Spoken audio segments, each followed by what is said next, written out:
They froze when they saw who I really was. I never thought my husband's family would try to erase me from their history, but when they deliberately excluded me from every photo at their reunion, a reunion I helped organize and partially funded, I decided to reveal the truth about myself that would leave them completely speechless. Some secrets aren't meant to stay hidden forever, especially when people push you too far. I still remember the exact moment I realized I would never truly be part of the Peterson family.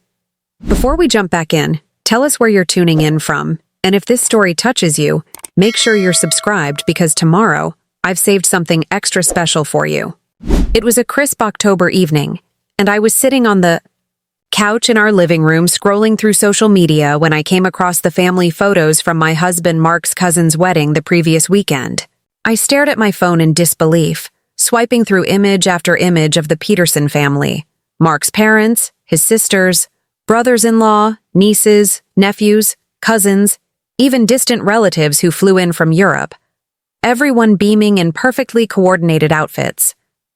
Everyone except me. I wasn't in a single photo. Not one. "Mark," I called out, my voice unsteady. "Can you come here for a minute?"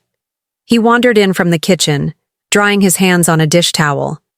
We'd been married for just over 2 years at that point, and I still felt that flutter in my chest when he smiled at me. Mark Peterson was the kind of man who made everyone feel special. Tall, with kind eyes that crinkled at the corners when he laughed, and a patient demeanor that balanced my more impulsive nature perfectly. "What's up, Eliza?" he asked, dropping onto the couch beside me. I handed him my phone. "Did you see Lauren's wedding photos?" He scrolled through them, his expression unchanged. "Yeah, nice pictures. Do you notice anything strange about them?" I prompted. He looked again, more carefully this time. They came out pretty well. The lighting in that venue was terrible, but the photographer did a good job. I sighed. This was so typical of Mark, always seeing the positive, missing the undercurrents of family politics. It was one of the things I loved about him, but sometimes it was maddening. "Mark, I'm not in any of these photos. Not a single one. We were there all weekend, and somehow there isn't a single picture with me in it." He frowned, scrolling back. Through. "That's weird.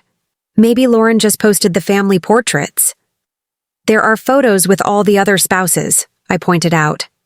"Katie's husband is in several, and they've only been married for 6 months. Even your cousin Robert's new girlfriend is in the group shots." Mark's frown deepened as he realized I was right. "I'm sure it wasn't intentional. Maybe it was intentional," I said quietly. "Your mother made sure of it." I'd never directly confronted Mark about his mother's behavior before. Diana Peterson was the undisputed matriarch of the family, elegant, poised, and terrifyingly efficient. She ran the Peterson clan with the precision of a military commander, organizing family events, maintaining traditions, and, as I was increasingly aware, deciding who belonged and who didn't. From the moment Mark had introduced me 3 years earlier, Diana had made it clear that I wasn't what she'd envisioned for her only son. She never said it outright.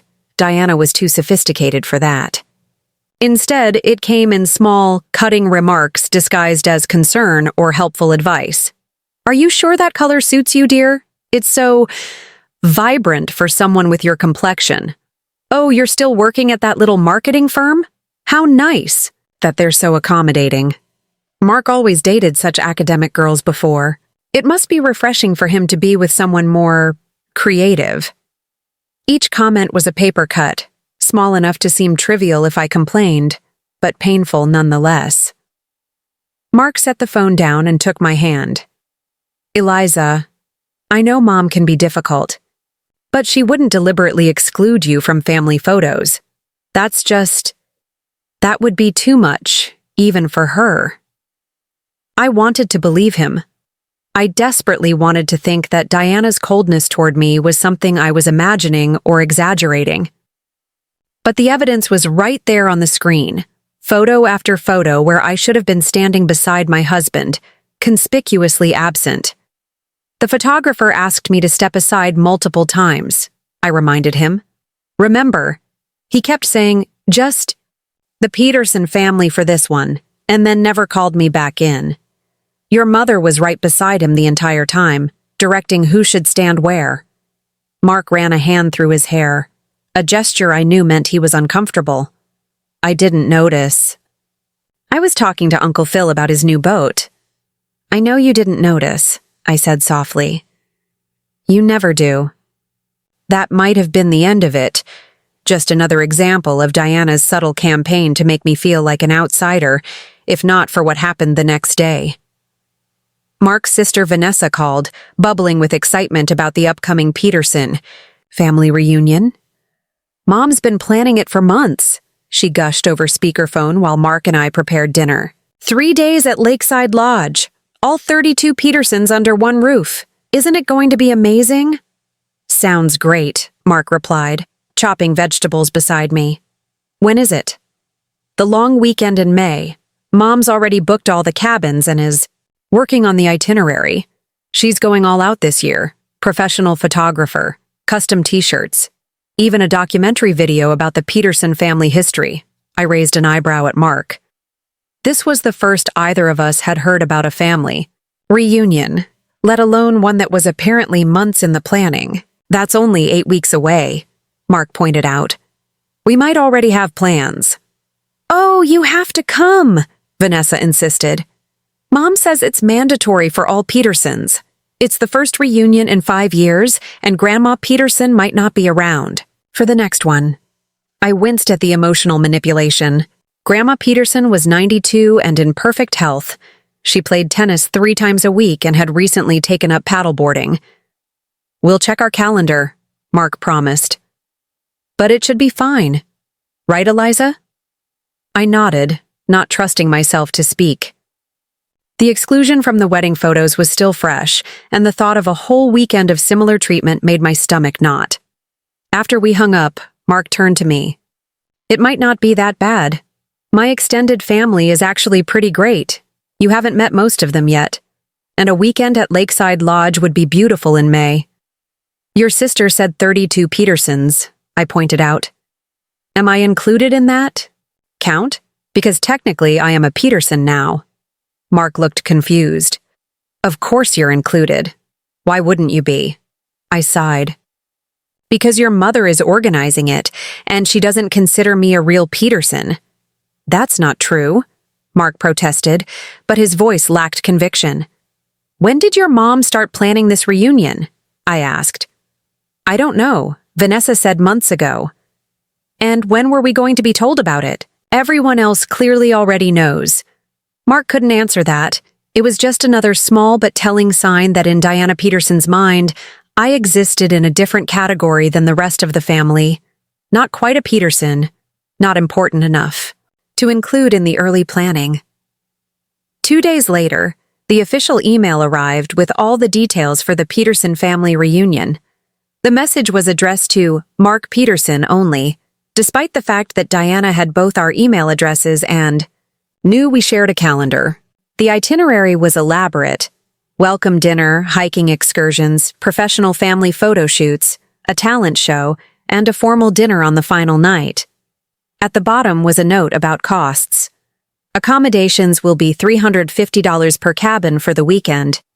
Meals and activities are an additional $200 per Peterson family member. Mark read it over my shoulder. That seems reasonable for a 3-day weekend with all meals included. I pointed to the wording. Per Peterson family member. Does that include me, or am I extra? Mark rolled his eyes. You're being paranoid now. Of course it includes you. But I wasn't being paranoid. When Mark called his mother to confirm our attendance and ask about payment details, I heard only his side of the conversation, but it was illuminating enough. Yes, Mom. Eliza and I can both make it. Uh-huh. Wait, what do you mean? But she's my wife. She's a Peterson. That doesn't make any sense? No, I'm not going to... Fine, I'll transfer $550 now. Yes, that covers both of us. He hung up, looking troubled. Preparing and narrating this story took us a lot of time, so if you are enjoying it, subscribe to our channel. It means a lot to us. Now back to the story. Let me guess, I said. I'm not covered under the Peterson family member rate? Mark's silence confirmed it. Diana had told him that the family rate was only for blood Petersons and those who married in years ago. New additions like me were considered guests and subject to a higher rate. It's only an extra $50, Mark finally said. It's not worth fighting about. But it wasn't about the money. It was about what the money represented. Another clear message that I wasn't really family. Still, I let it go. I didn't want to put Mark in the middle more than he already was, torn between his wife and the family he'd been raised to never question. Over the next few weeks, more details about the reunion emerged. Diana had created a private Facebook group for planning, a group I was only added to after Mark specifically requested it. The photo coordinator, Diana's sister Linda, sent out a spreadsheet for scheduling family portraits, with time slots assigned to each branch of the Peterson family tree. Our slot simply said, Mark Peterson, with no mention of me. Should I say something? Mark asked when I showed him. Would it make any difference? I replied. I was tired of pointing out these small exclusions only to be told I was overreacting. Then came the email about attire for the formal dinner and family photos. To create a cohesive look for the Peterson family portraits, we're asking everyone to wear navy blue and white.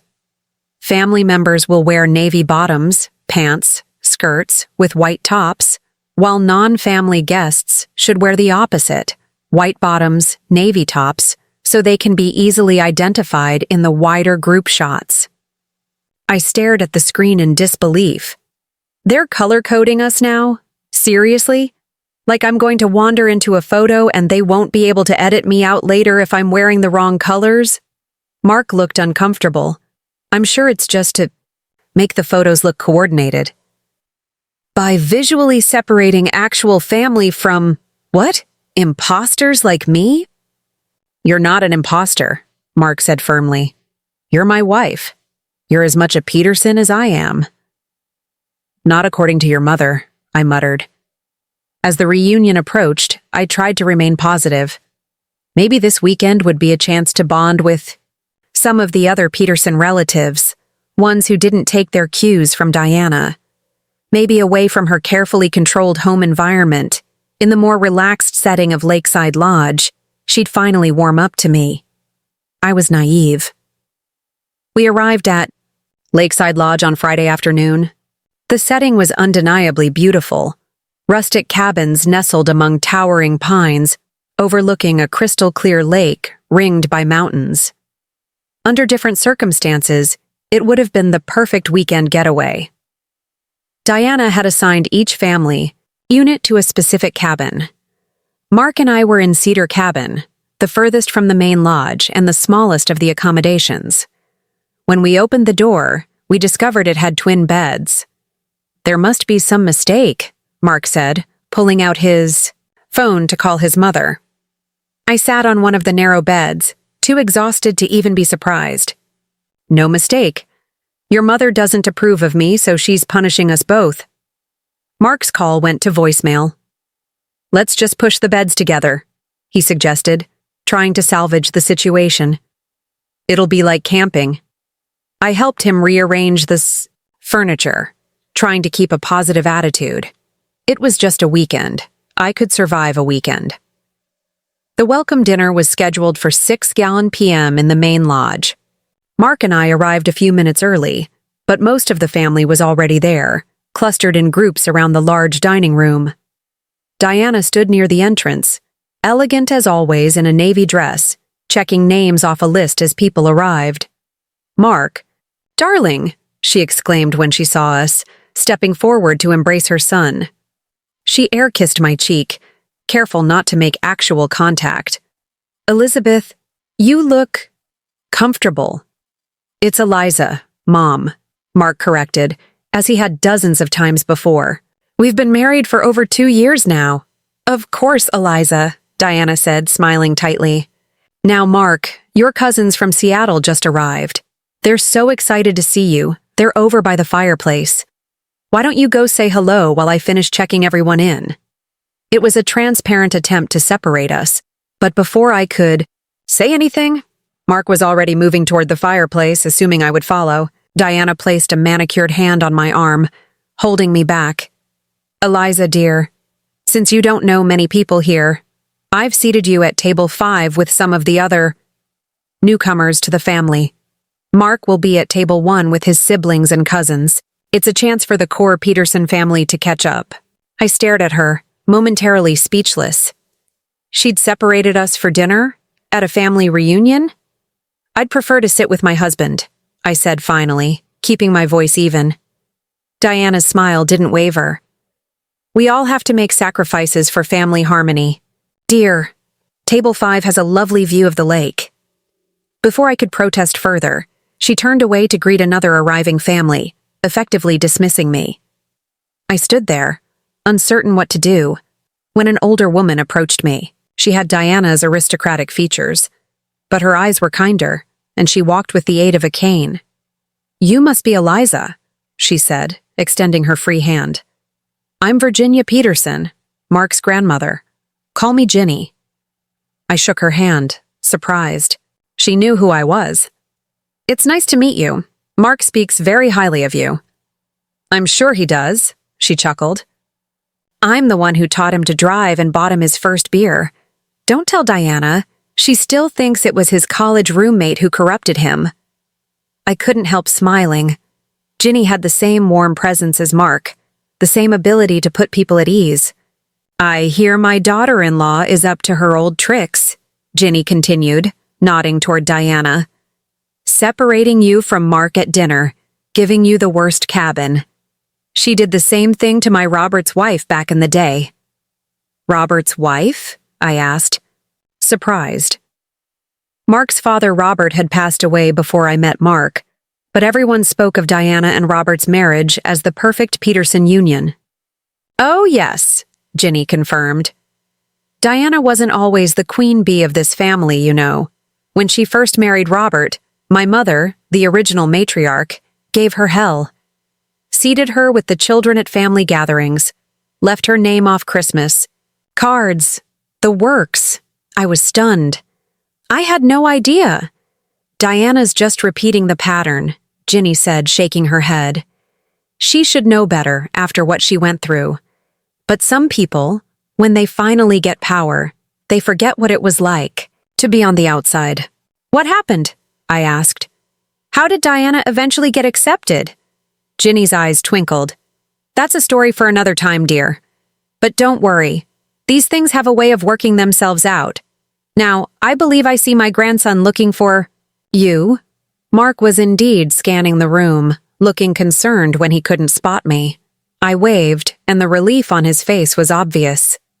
There you are, he said, coming over to us. Grandma, I was hoping to introduce you to Eliza. We've been having a lovely chat, Ginny assured him. She's a keeper, Mark. Don't let anyone tell you otherwise. She gave me a conspiratorial wink before moving away to greet other family members. Mark took my hand. Ready for dinner? I think they're about to start seating everyone. I hesitated. Your mother says I'm at table 5. You're at table 1 with the, what did she call it? The core Peterson family. Mark's face clouded. That's ridiculous. You're sitting with me. For once, he didn't try to make excuses for his mother or smooth things over. He simply led me to table 1, pulled out an empty chair next to his assigned seat, and motioned for me to sit down. Diana noticed immediately. She swept over, her smile strained. Mark, dear, I think there's been a misunderstanding. Eliza is seated at table 5.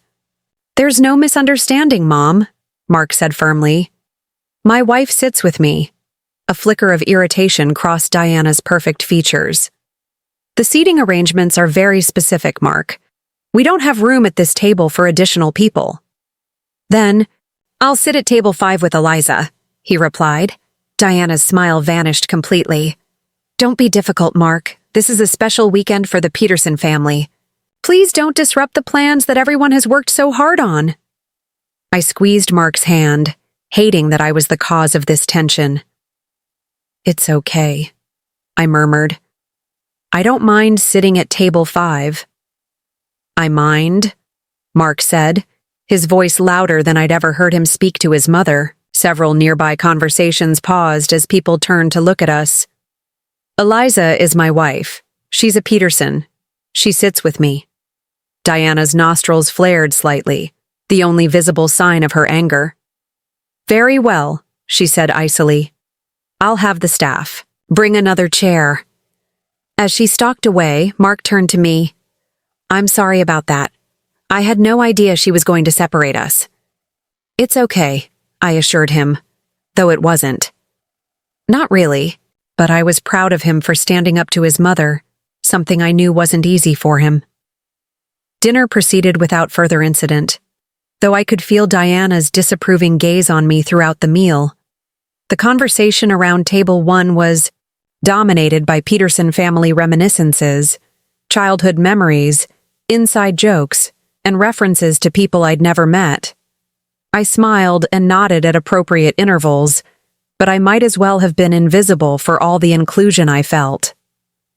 After dinner came the first event of the reunion, a slideshow of Peterson family history, narrated by Diana herself. The lights dimmed, and images began to appear on a large screen. Sepia-toned ancestors in formal poses, color photos from the 1950s and 60s, Mark and his siblings as children, recent family gatherings, all carefully curated to tell the story of the illustrious Peterson clan. I watched Mark's face as he viewed these memories. He was so clearly a part of this lineage, this shared history. His features lit up with recognition and nostalgia as each new image appeared. I felt a pang in my chest, wondering if I would ever truly belong in his world. The slideshow concluded with a series of photos from family weddings over the years, Diana and Robert's elegant church ceremony, Mark's sisters and their husbands, various cousins and their spouses. Conspicuously absent was any image from our wedding day. As the lights came back on, I heard a woman behind me whisper to her companion, "Didn't Mark get married a few years ago? I don't think I saw their wedding in the slideshow." Her friend replied, "Diana doesn't consider it a real Peterson wedding.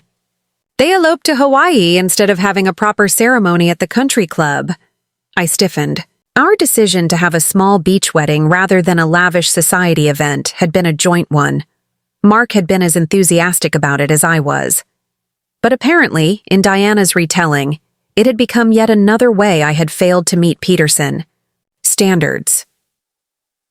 Mark must have heard the whispers too, because he reached for my hand under the table, giving it a reassuring squeeze. But he didn't say anything, didn't correct the misperception. It was a small silence, but it hurt more than I wanted to admit. After the slideshow, Diana announced that the professional photographer would be taking the first set of family portraits on the lodge's deck, with the lake and sunset as a backdrop.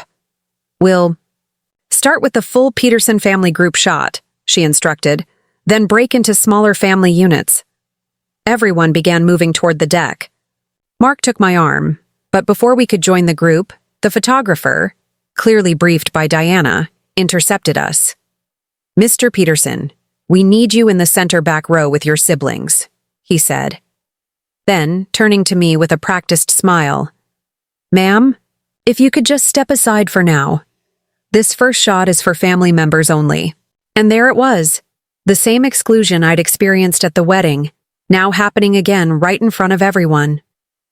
I looked at Mark, waiting for him to say something, to insist that I belonged in the photo too.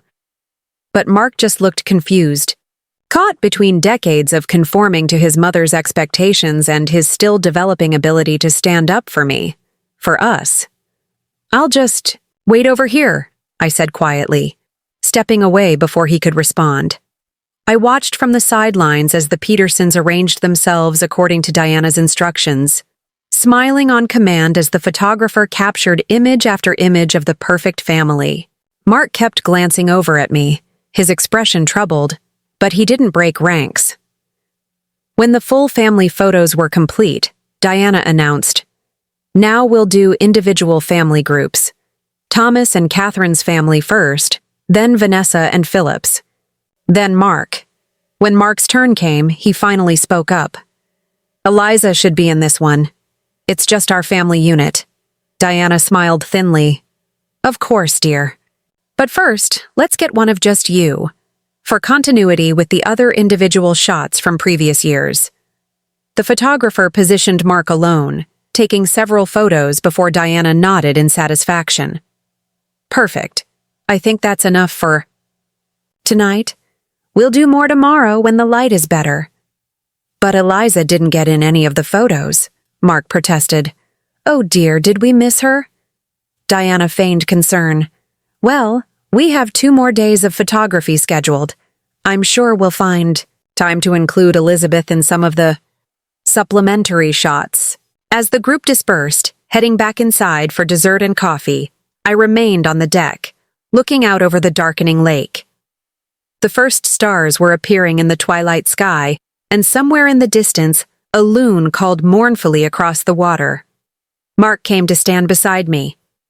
"I'm sorry about that," he said softly. "Mom was out of line." "Was she?" I asked, not looking at him. "Or was she just being consistent? I'm not a real Peterson in her eyes. I never have been." "That's not true," he insisted, but we both knew it was. "Look, tomorrow will be better. I'll make sure you're included in the photos." "It's not about the photos, Mark," I said, finally turning to face him. "It's about everything they represent. Your mother has been sending me the same message from day one. I don't belong in this family. And the worst part is, you let her. That's not fair," he protested. "I stood up to her at dinner. I got you a seat at table 1. "Yes, you did," I acknowledged. "And I appreciate that. But then you let the photographer exclude me from every single picture without saying a word. You let people whisper about our wedding being somehow illegitimate. You've been letting these little cuts happen for 2 years, Mark, and each time, you act surprised like it's an isolated incident instead of part of a pattern." He ran a hand through his hair, that familiar gesture of discomfort. "What do you want me to do, Eliza? Have a big confrontation with my mother in front of the entire family? That would just make things worse." "Would it?" I challenged. "Or would it finally make it clear to her, to everyone, that we're a unit, that when she disrespects me, she disrespects you too?" Mark had no answer for that. We stood in silence for a long moment, the gulf between us seeming wider than ever. Finally, he said, "Let's just get through this weekend. When we're back home, we can figure out how to handle my mother going forward." It was the same thing he always said. Let's avoid conflict now and deal with it later. But later never came. There was always a reason to postpone the difficult conversation, to maintain the fragile peace. As we walked back into the lodge, I made a decision. I was done being the outsider, done being erased from the Peterson family narrative. If Diana wanted to treat me like I didn't belong, fine. But she was about to learn that I wasn't as powerless as she thought.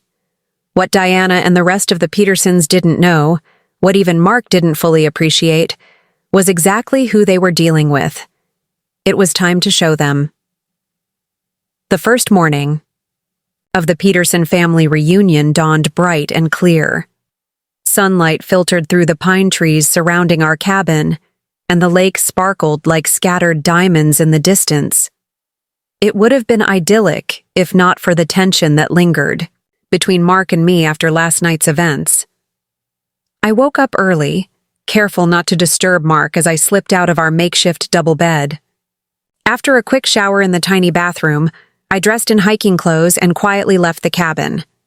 The schedule for the day included a family hike at 10 a.m., followed by lunch and more professional photos in the afternoon. But I needed some time alone before facing the Peterson clan again. I found a path that wound along the lakeshore and followed it, breathing in the crisp morning air scented with pine and wildflowers. The solitude was a relief after feeling so scrutinized the night before. As I walked, I considered my options. I could continue to endure Diana's subtle humiliations for the rest of the weekend, constantly fighting for recognition. I could leave, early, citing a work emergency, though that would only reinforce Diana's narrative that I wasn't committed to the family. Or I could change the dynamics entirely. My phone vibrated in my pocket. A text from Mark. "Where are you? Woke up and you..." "We're gone." I typed back. "Just taking a walk. Needed some fresh air. Back soon." His response came quickly. "Mom's arranged breakfast at the main lodge. Starts in 20 minutes. Of course she had. Diana probably had every minute of this weekend scheduled down. To bathroom breaks. I sighed and turned back toward the cabins. As I approached the main lodge, I spotted Ginny sitting alone on the wide front porch, a steaming mug in her hands. She waved me over. "You're up early," she observed as I sat beside her on the porch swing. "Trouble sleeping in that closet Diana calls a cabin?" I laughed despite myself. "Something like that." "I thought you might use a little fortification before facing the firing squad," Ginny said, producing a silver flask from her sweater pocket and offering it to me. "Just a splash of bourbon in your coffee makes these family gatherings much more tolerable." I politely declined the bourbon, but accepted her offer of coffee from the carafe on the table beside her. "You know," Ginny said conversationally, "I've been watching you since you arrived. You remind me of myself back when I was the outsider marrying into this family." I thought Diana was the outsider when she married Robert. She was. But before that, I was the girl who wasn't good enough for Henry Peterson. Ginny's eyes twinkled. The Petersons have a long tradition of thinking no one is quite worthy of joining their precious bloodline. "So what did you do?" I asked, genuinely curious. Ginny sipped her coffee, a mischievous smile playing at her lips. "I changed the game. You see, the Petersons value certain things above all else. Appearances, of course, but also success, connections, pedigree. I couldn't change where I came from, but I could certainly change their perception of me." Before she could elaborate, the front door of the lodge swung open, and Diana appeared, impeccably dressed in hiking attire that somehow still managed to look elegant. "Mother Peterson," she said with forced brightness, "everyone's gathering for breakfast. And Eliza, there you are. Mark's been looking for you." "Just enjoying the morning with Ginny," I said pleasantly. "We'll be right in." Diana's eyes narrowed slightly at our apparent familiarity, but she simply nodded and went back inside. Ginny chuckled once Diana was out of earshot. She hates that I insisted everyone call me Ginny instead of Virginia or Mrs. Peterson. Too informal for her taste. She patted my hand. "Remember what I said, dear. Change the game." Inside, the lodge dining room was buzzing with activity. At least 20 Petersons were already seated, passing platters of eggs, bacon, and pancakes.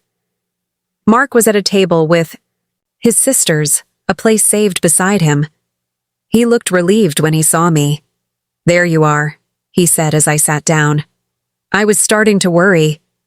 "Just getting some air," I assured him, then nodded to his sisters. "Good morning, Vanessa. Catherine." They both returned my greeting politely enough, though Catherine immediately turned back to her conversation with her husband Thomas about some neighbor's renovation disaster. Vanessa, at least, made an effort. "Did you sleep okay in Cedar Cabin?" she asked. "I know it's the smallest, but it has the best view of the sunrise." "It was fine," I said, not mentioning the twin beds or the leaky shower head or the fact that we could barely turn around without bumping into each other. "The view is beautiful. Mom says you're joining us for the hike this morning," Vanessa continued. "It's a family tradition. We take the Ridgeline Trail every reunion. It's about 4 miles round trip." "Sounds nice," I replied, helping myself to some eggs. "I enjoy hiking."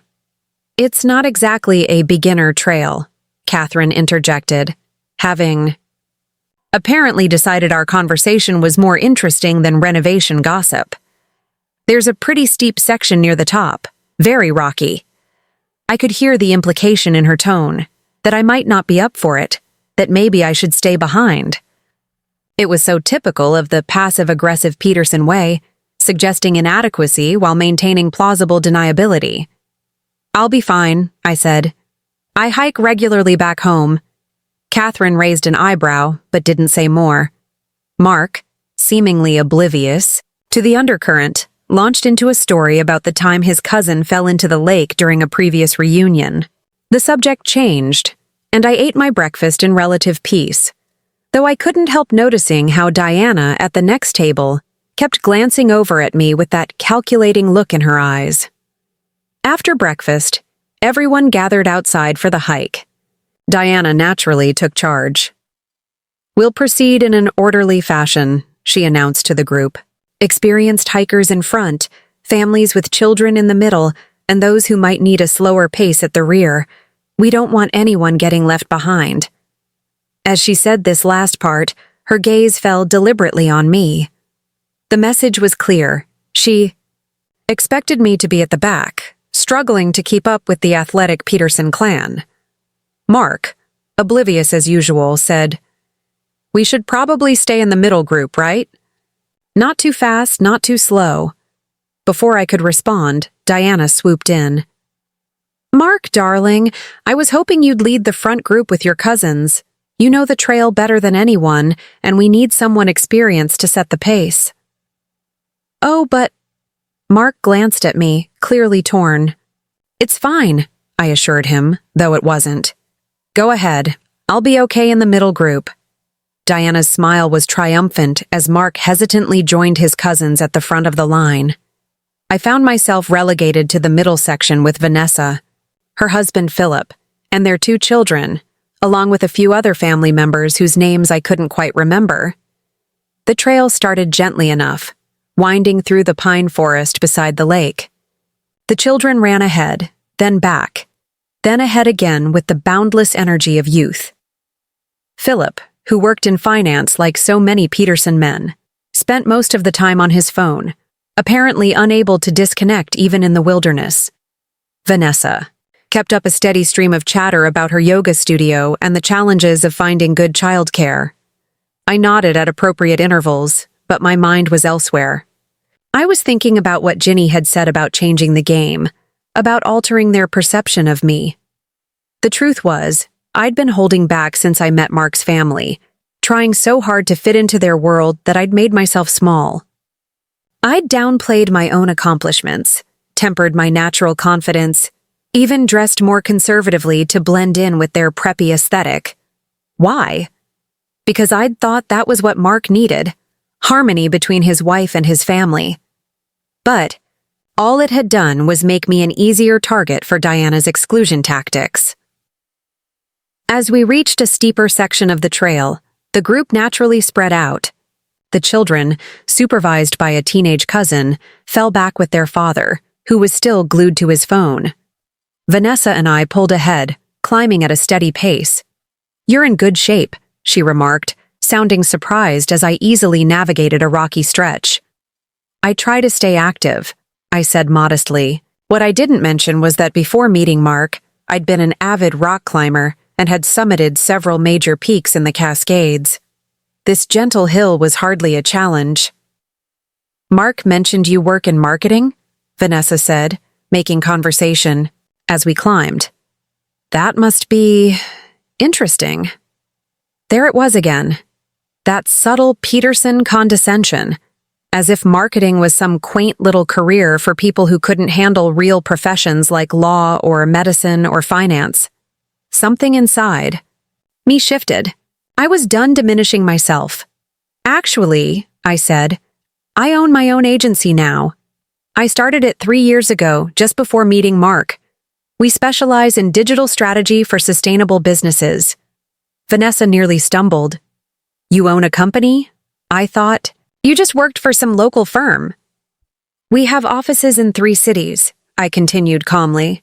We were featured in Business Insider last month for our work with that eco-fashion startup, the one that makes biodegradable athletic wear. You might have seen it.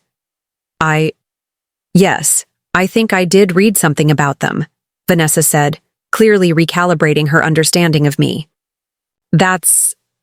Wow. I had no idea. It doesn't come up much at family gatherings, I said with a shrug.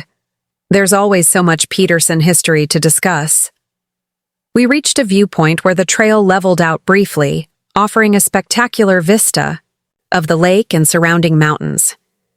Several members of the front group, including Mark, were already there, taking photos and drinking water.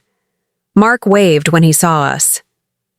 You made it, and not even out of breath. The trail's not as challenging as advertised, I said with a pointed look at Catherine, who had also reached the viewpoint and was looking at me with newfound wariness. Eliza was just telling me about her company, Vanessa announced to the group.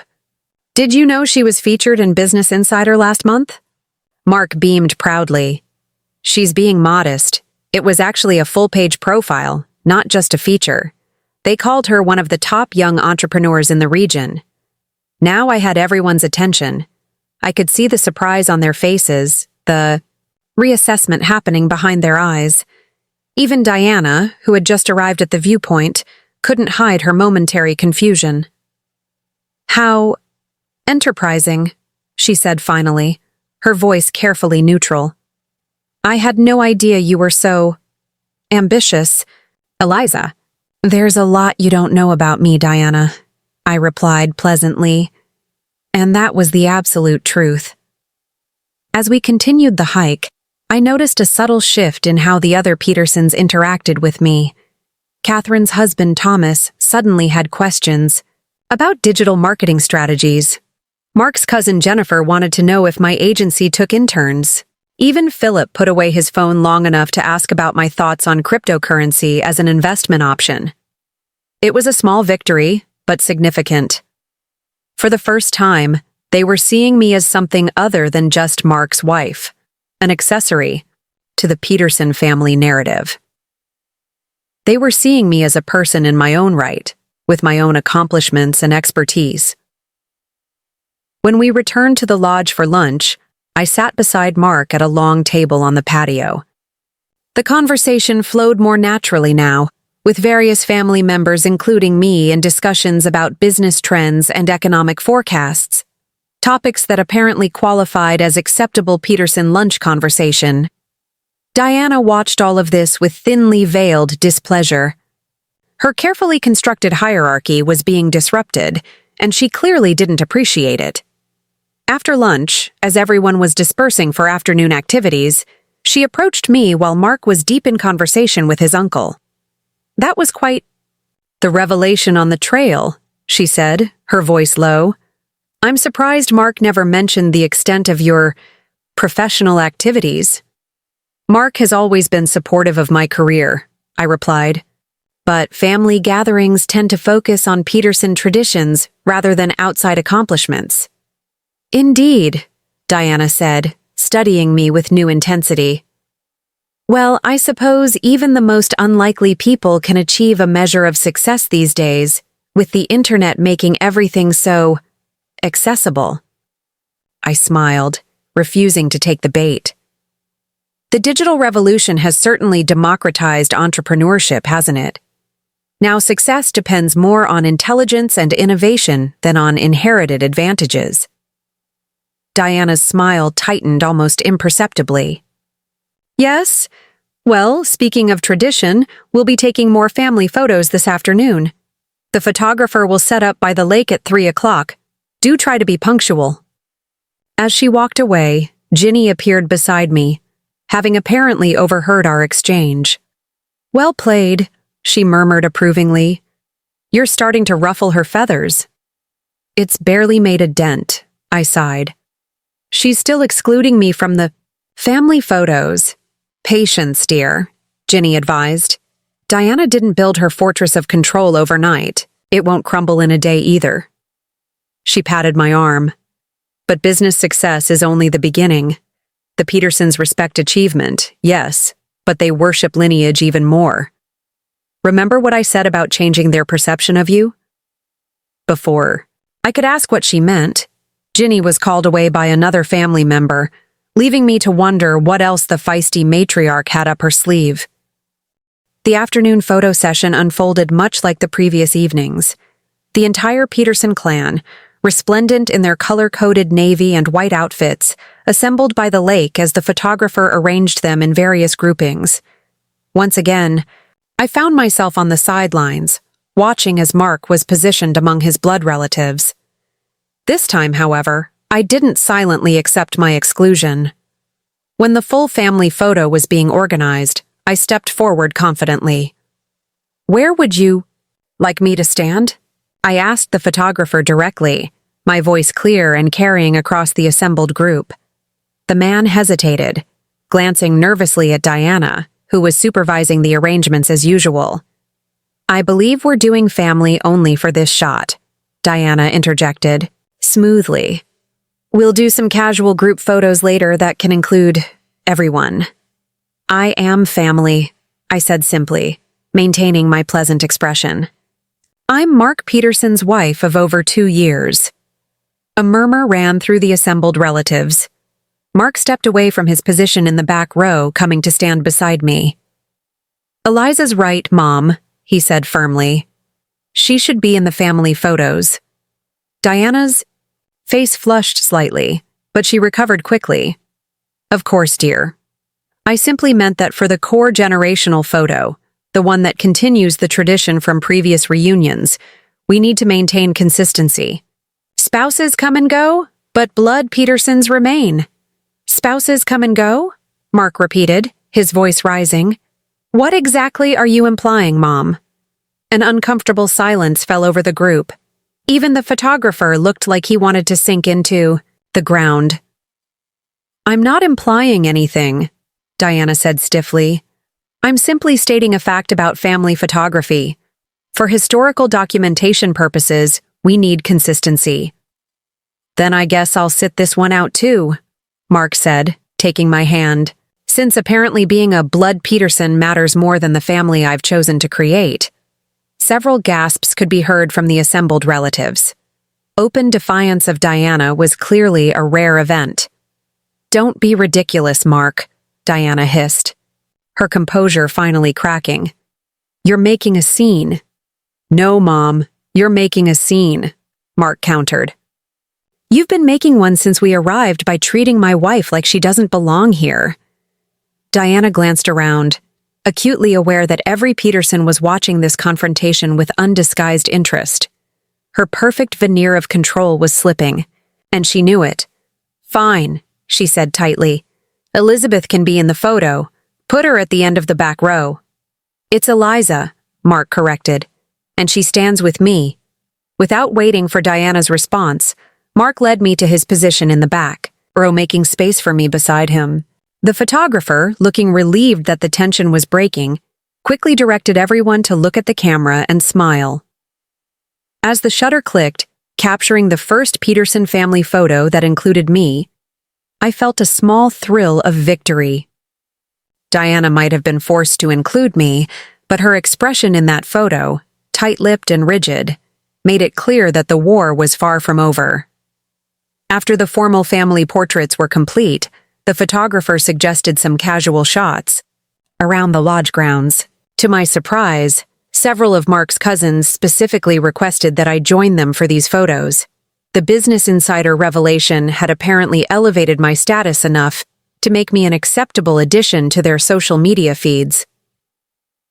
Diana watched, all of this with growing displeasure, her control over the narrative visibly slipping. When the photography session finally ended, she announced that everyone had 2 hours of free time before gathering for the evening's Peterson Family Heritage Dinner at the main lodge. "Black tie attire," she reminded everyone. "And please review the seating chart that will be posted in the lobby. We've arranged the tables to optimize family connections and conversation." As the group dispersed, Mark put his arm around me. "Are you okay? I'm sorry about all that photo drama." "I'm fine," I assured him. "Actually, I'm better than fine, thank You for standing up for me. I should have done it sooner, he admitted. Watching Mom try to exclude you again just... Something snapped. I realized I've been letting this go on too long. I leaned into him, feeling genuinely hopeful for the first time since we'd arrived. Better late than never. We returned to our cabin to rest before dinner. Mark stretched out on the bed, while I sat at the small desk, checking emails on my laptop. My assistant had sent over some press coverage from a recent campaign launch, and I found myself smiling at the positive reviews. "What are you grinning about?" Mark asked, propping himself up on one elbow. "Just some good news about work," I said, turning the laptop so he could see the glowing write-up in a major tech publication. Mark read it and whistled. "That's incredible, Eliza. Why didn't you tell me about this?" I shrugged. "It came in yesterday, but with all the reunion preparations, I guess it slipped my mind." "You're too modest about your accomplishments," Mark said, shaking his head. "Why didn't you ever correct my family when they talked about your little marketing job?"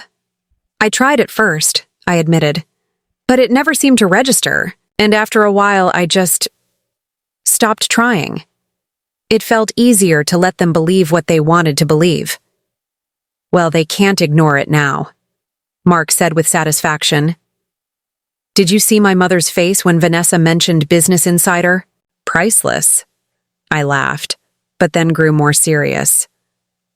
"Mark, there's something I've been meaning to talk to you about. Something that might change how your family sees me even more dramatically." Mark sat up, giving me his full attention. "What is it?" I took a deep breath, preparing to share something I'd kept to myself for too long. But before I could continue, there was a sharp knock at the door. "Mark? Are you in there?" It was Diana's voice, impatient and commanding. Mark rolled his eyes. "Every time," he muttered, then called out, "Just a minute, Mom." He gave me an apologetic look. "Hold that thought? This won't take long." As Mark went to the door, I turned back to my laptop, scrolling through my emails. One in particular caught my eye, a message from my attorney with the subject line, "Peterson Holdings Acquisition, Final Confirmation." I opened it quickly, scanning the contents. Everything was proceeding exactly as planned.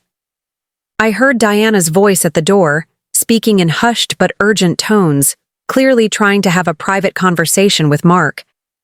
I couldn't make out her exact words, but her tone was unmistakably worried. Mark's responses were shorter, more clipped. Finally, the door closed, and Mark returned, looking troubled. "What was that about?" I asked. "Nothing important," he said unconvincingly. "Mom's just stressed about the dinner arrangements." I raised an eyebrow. "Mark, I could hear her tone from here. That wasn't about dinner arrangements." He sighed, running a hand through his hair. "She's concerned about some business news she heard. Apparently, one of the family's holdings, a real estate development company my grandfather started, is being acquired by some anonymous investment group.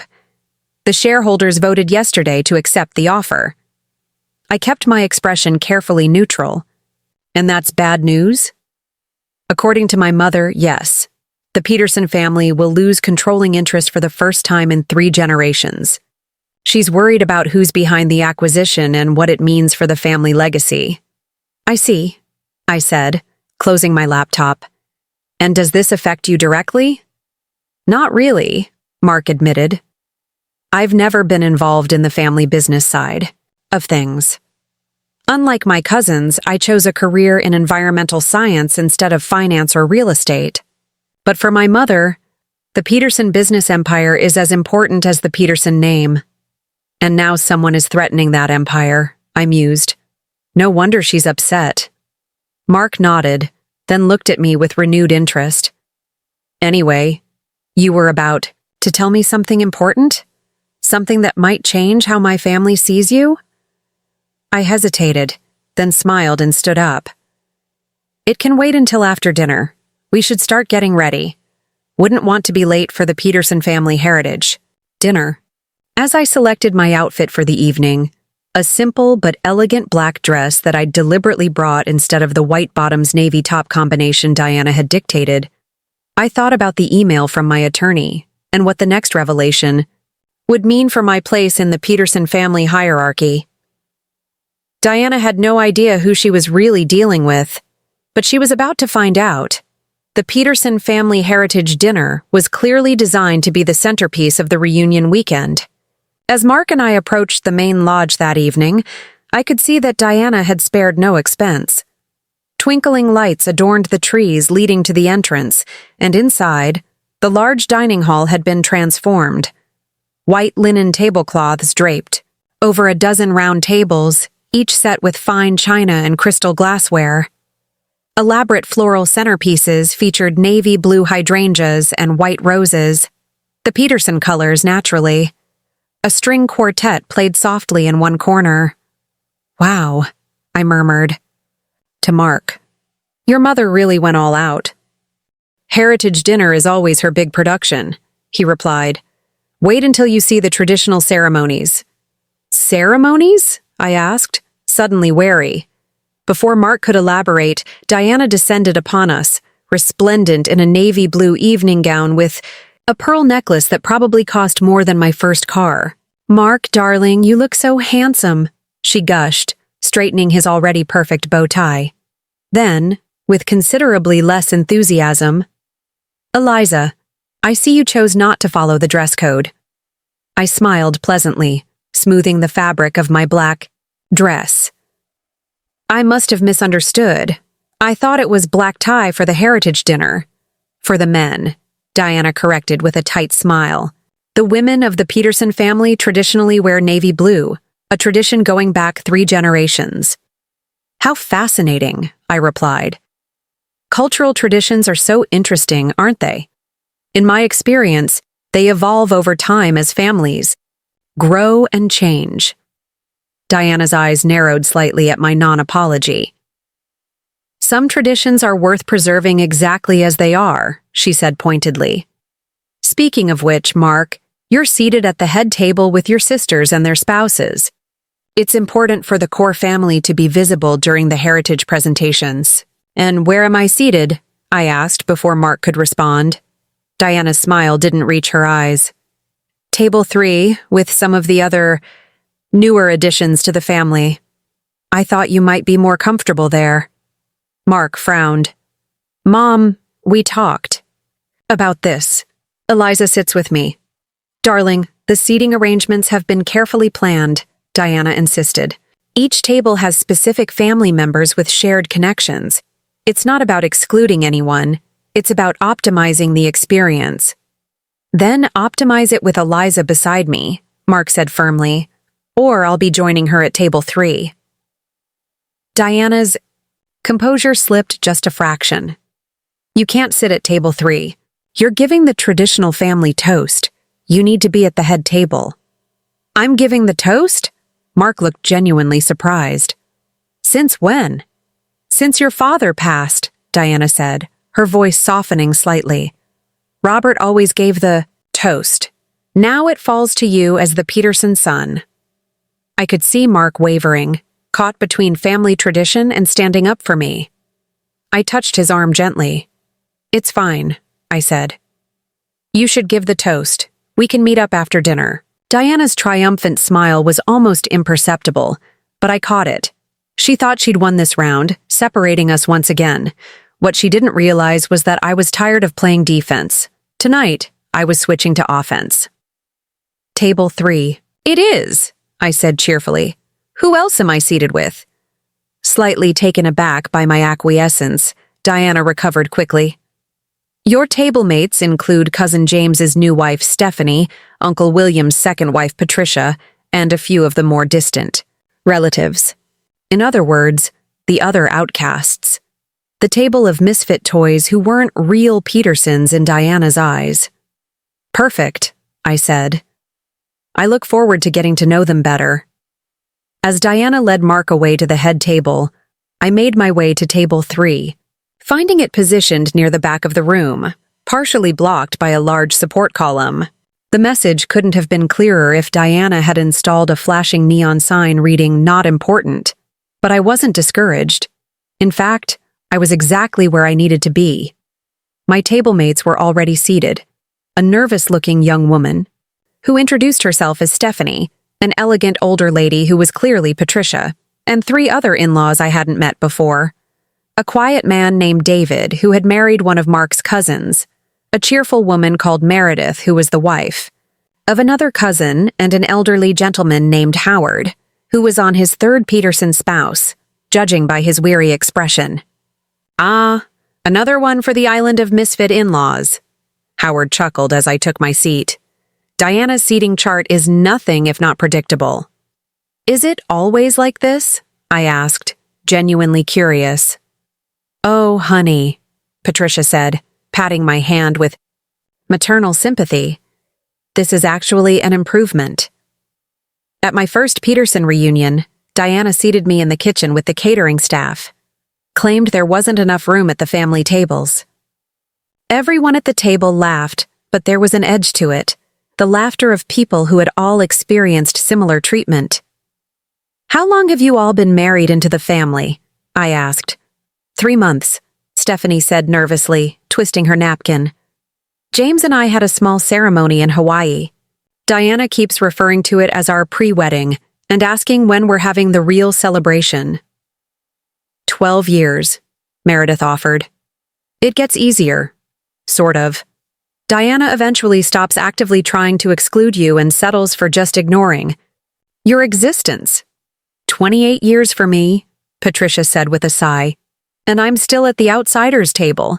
The only way to move up in the Peterson hierarchy is to produce Peterson heirs, preferably male ones. And even then, you're only as valuable as the children you contribute." As they shared their stories, I realized we had all been experiencing variations of the same treatment, different tactics but the same strategy of exclusion. Diana didn't just have a problem with me. She had a problem with anyone who married into her family. "What about all of you?" I asked. "What do you do outside of being Peterson in-laws?" The question seemed to surprise them. Apparently, no one at these gatherings typically asked about their individual identities.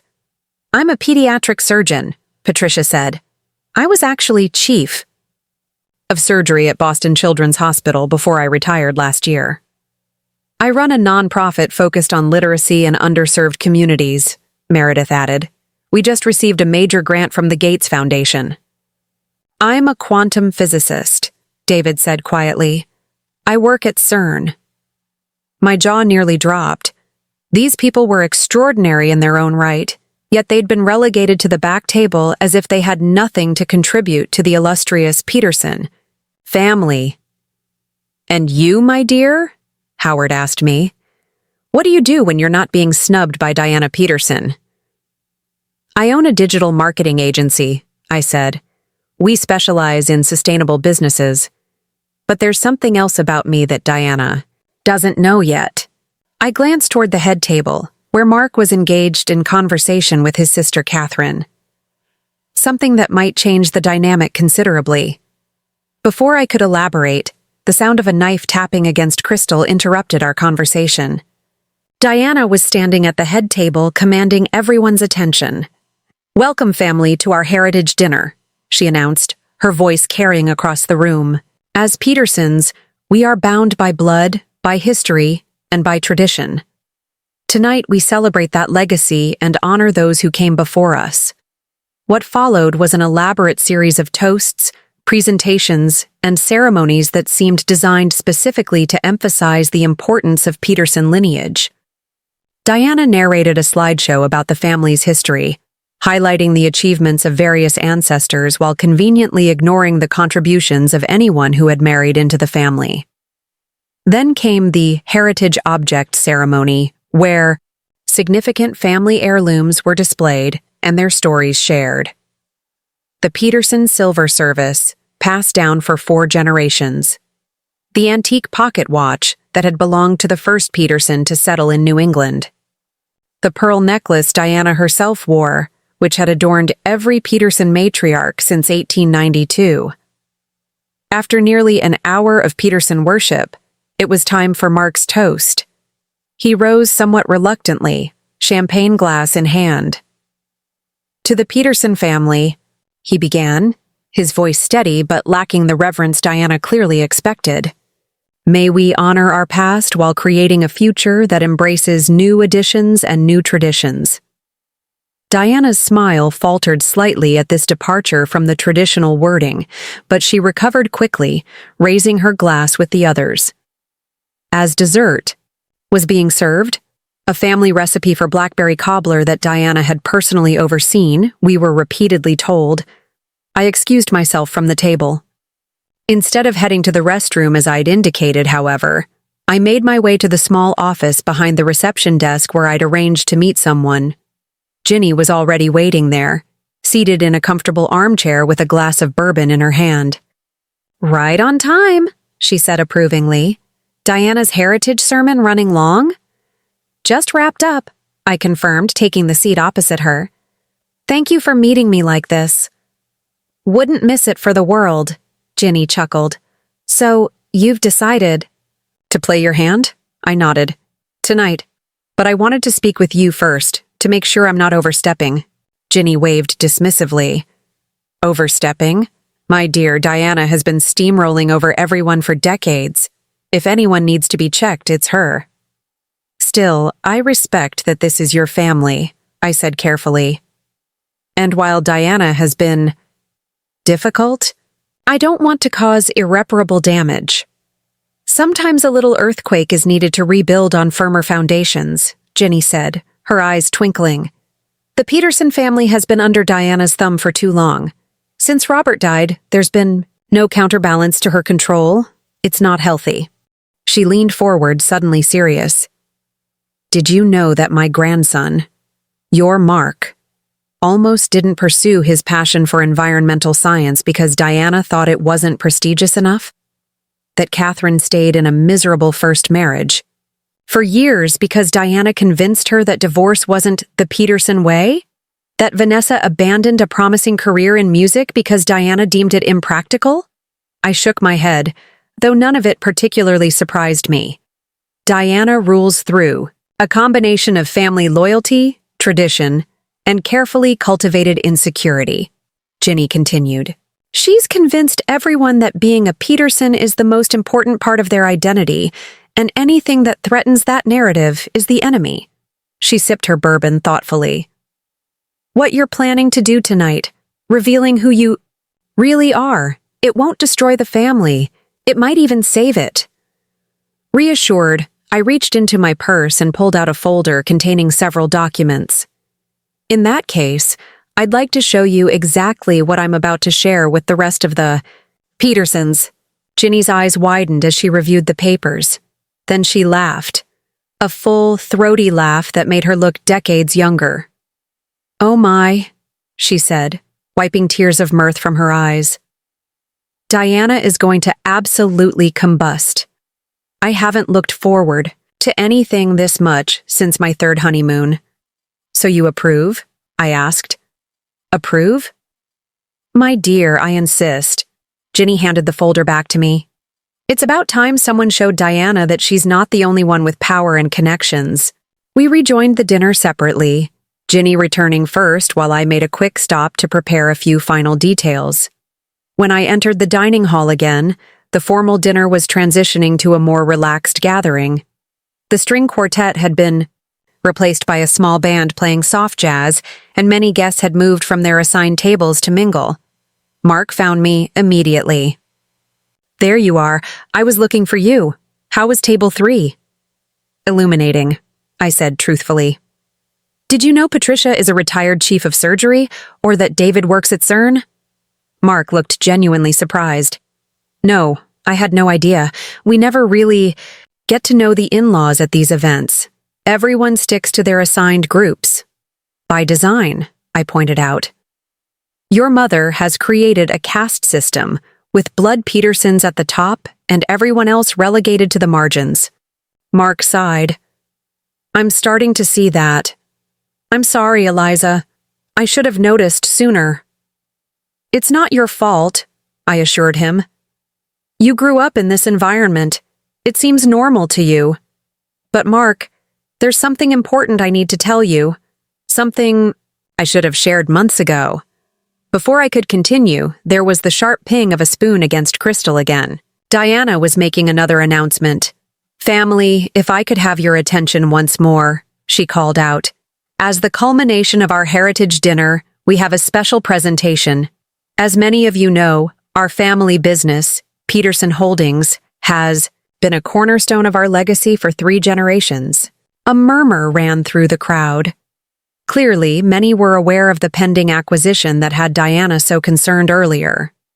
"There have been some developments recently that I wish to address," Diana continued, her voice tight but controlled. "As you may have heard, Peterson Holdings has received an acquisition offer from Meridian Capital Group. The board of directors, which includes several members of this family, voted yesterday to accept this offer." More murmurs, louder this time. I could see genuine concern on many faces. The family business was clearly a source of both pride and income for many Petersons. "While I personally oppose this decision," Diana went on, "I want to assure everyone that I am working tirelessly to identify who is behind Meridian Capital and what their intentions are for our family legacy. Rest assured, I will not allow decades of Peterson entrepreneurship to be dismantled by outside forces." She raised her glass in what was clearly meant to be a rallying gesture. "To the Peterson legacy. May it endure regardless of corporate maneuverings, boss." Toast was met with tepid enthusiasm. Many family members looked worried, conferring in hushed tones with those beside them. "What does this mean exactly?" I whispered to Mark. "How many people here are financially dependent on Peterson Holdings?"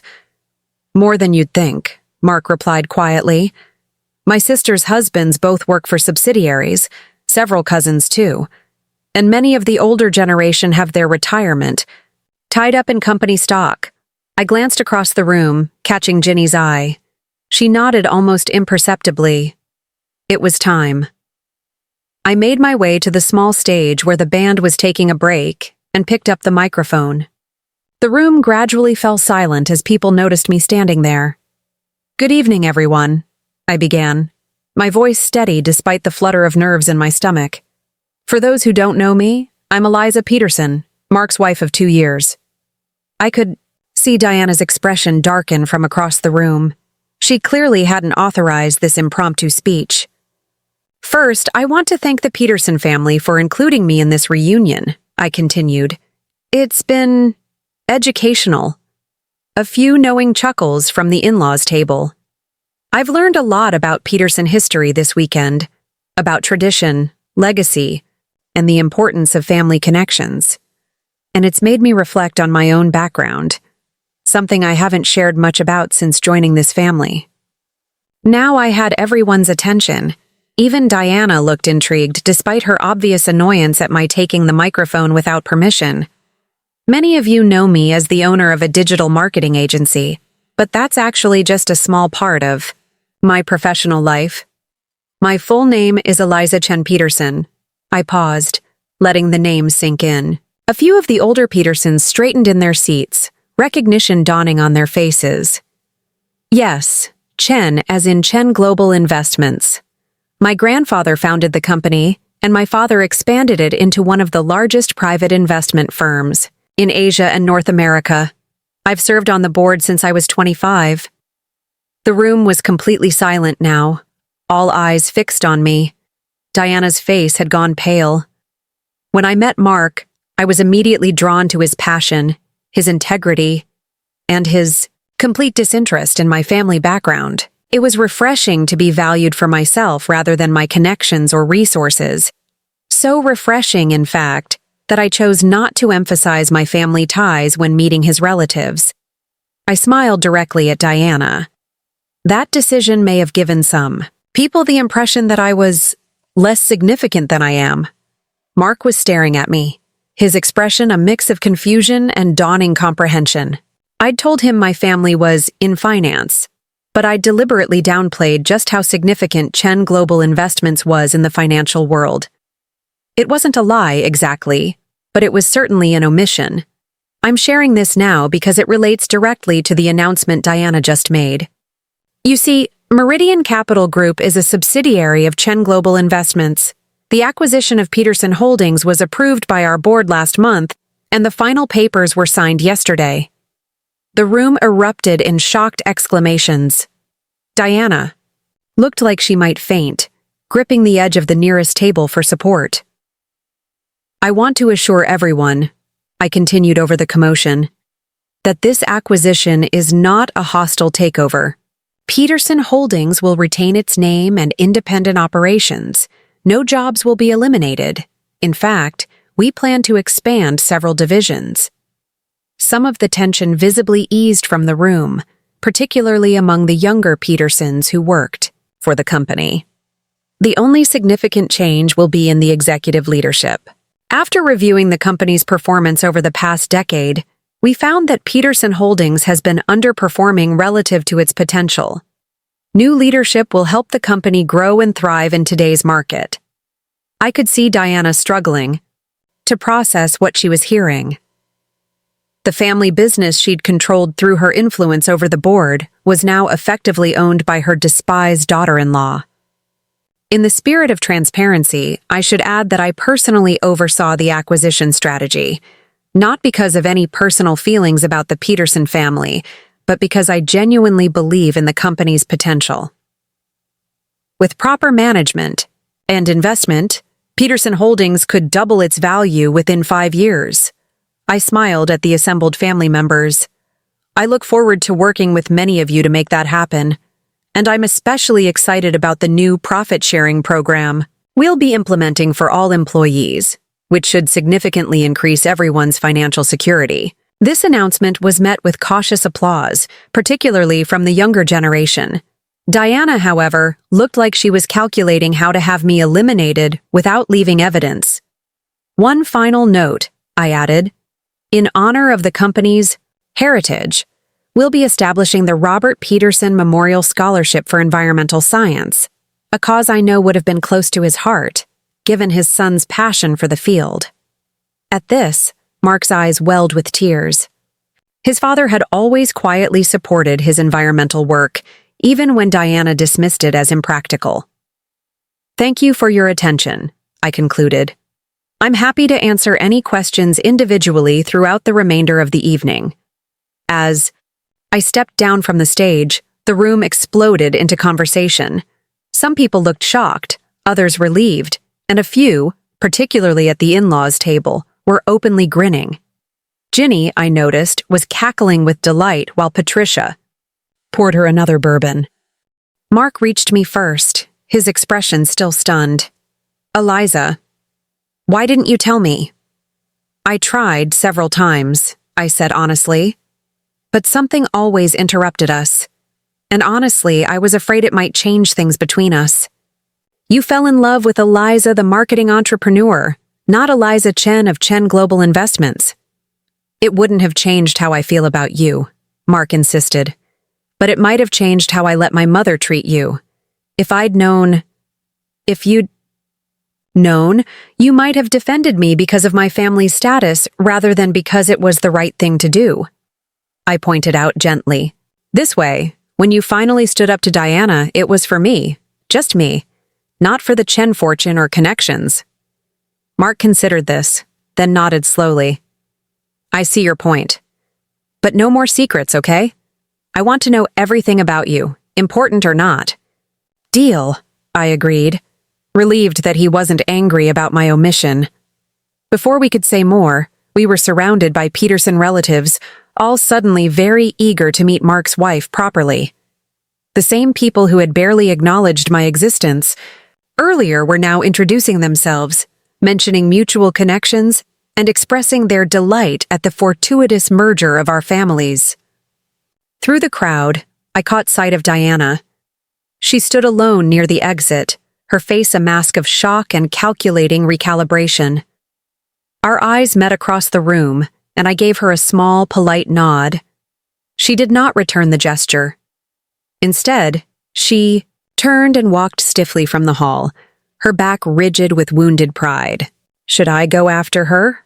Mark asked, noticing his mother's departure. Give her some time, I advised. This is a lot for her to process. As the evening continued, I found myself moving between conversations with various Peterson family members, all suddenly fascinated by my background, my work, and my vision for Peterson Holdings. It was exhausting but satisfying to finally be seen, really seen by this family that had tried so hard to render me invisible. Near the end of the night, Ginny found me at the bar where I was taking a brief respite from the onslaught of new Peterson friends. Well played, she said, raising her glass in a toast. I haven't seen Diana that shocked since Robert announced he was taking tango lessons with their housekeeper. I laughed. I wasn't trying to humiliate her. I just wanted to be acknowledged as a legitimate part of this family. Sometimes people, like Diana, need a seismic shift to change their perspective, Ginny said wisely. A gentle nudge wouldn't have done it. Trust me, I've been trying for decades. Do you think she'll ever accept me? I asked, genuinely curious. Ginny considered the question. Accept? Perhaps eventually? Respect? After tonight, absolutely. Diana values power above all else. You've just proven you have more of it than she does. That wasn't my intention, I protested. Intention is irrelevant, Ginny shrugged. Results are what matter. And the result is that tomorrow morning, those family photos will absolutely include you, front and center. As if on cue, the photographer Diana had hired approached us. Mrs. Peterson, he said, addressing me with a deference that had been notably absent earlier. I was hoping to schedule some additional portraits of you and your husband tomorrow.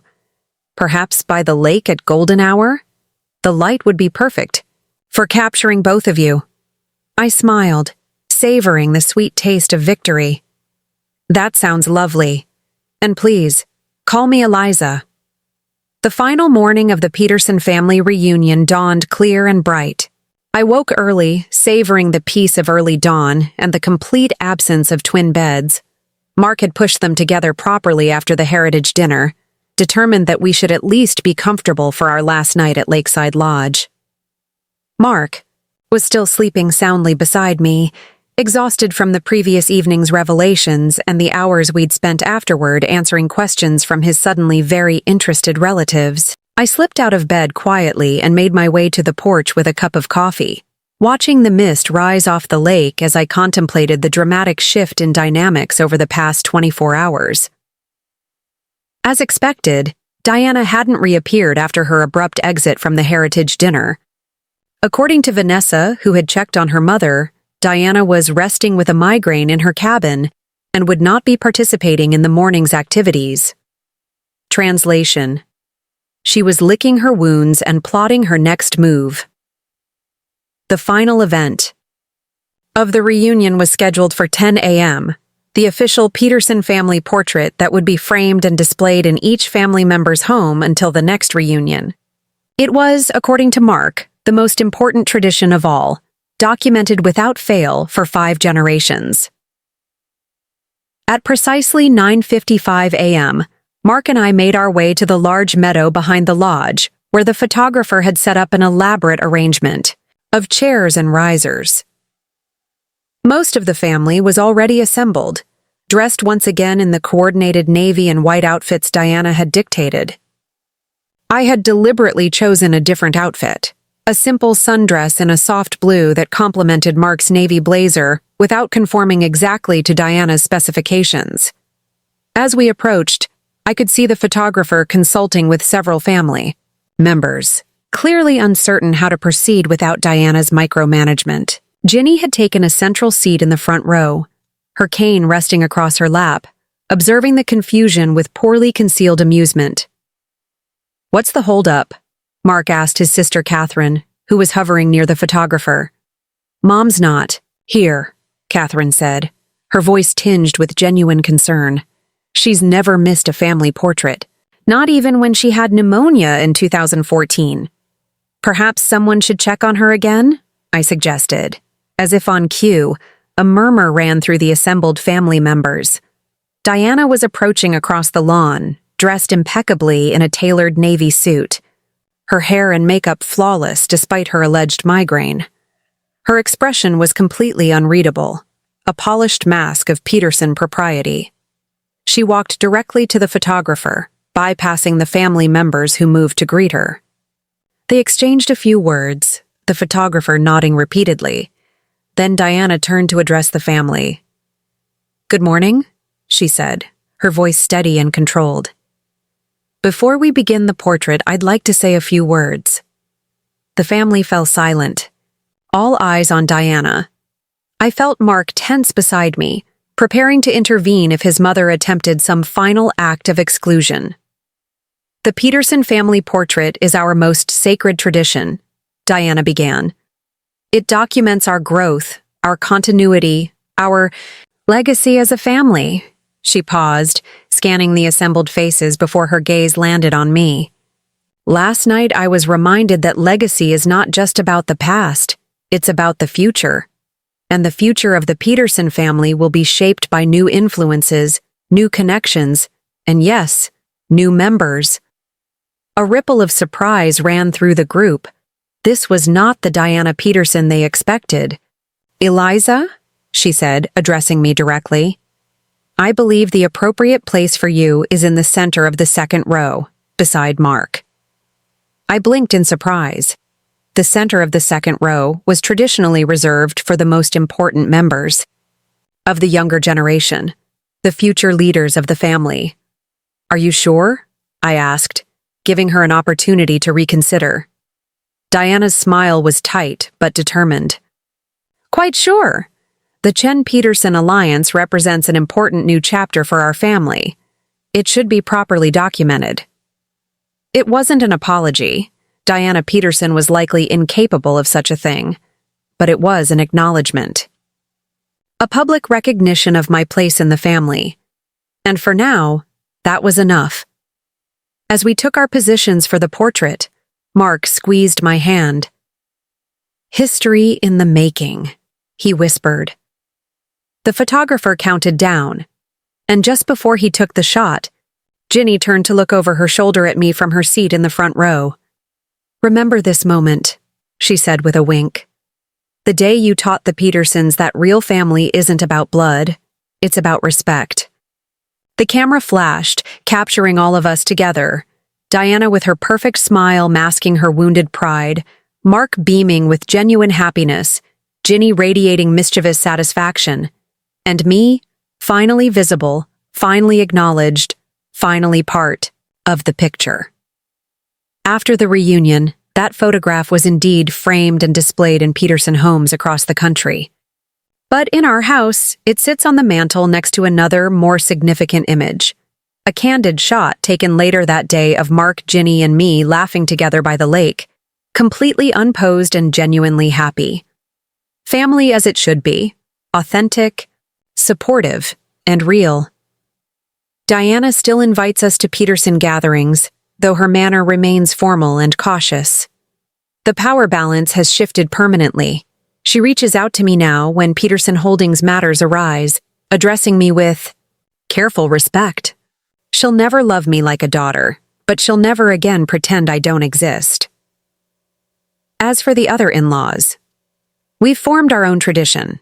A quarterly dinner where accomplished spouses gather without the blood Petersons, sharing stories, advice, and the unique perspective that comes from marrying into a family that values lineage above all else.